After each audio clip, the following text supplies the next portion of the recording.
అసలే లేదు. ధైర్యం తప్ప ఏమీ తెలియని కళ్ళల్లో మొదటిసారి భయం పొరలు కమ్ముకున్నాయి. ఎవరు చేశారు ఇదంతా? సానా పెద్ద కథ సామి. రక్తంతో సంద్రమే ఇరుపెక్కిన కథ. మా దేవర కథ.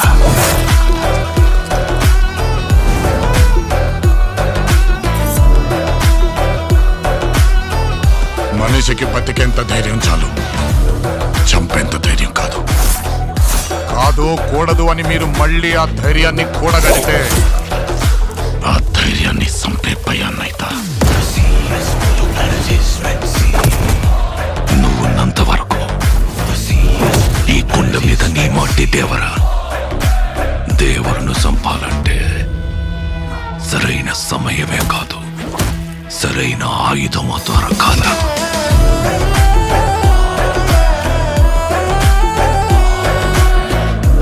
ఎప్పుడు చూడు పిల్లతనం పిరికితనం ఆడుతూ ఎట్టాగే. కొంపతీసి బరిలోకి దిగుతావైంది. ఏం మాట్లాడుతుంటావు? చంపేస్తాను నన్ను. ఆడికి వాళ్ళయ్య రూపం వచ్చింది గాని రక్తం రాలేదే. పని మీద పోయినోడైతే పనపంగానే తిరిగి వస్తాడు. పంతం పట్టిపోయి ఉన్నాడు నీ కొడుకు.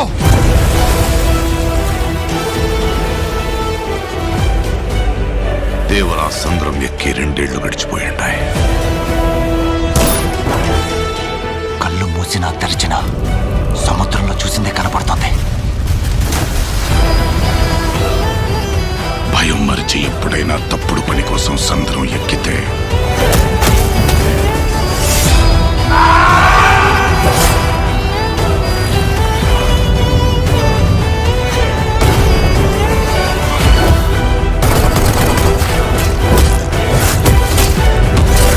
ఈ రోజు నుంచి మీకు కానరాని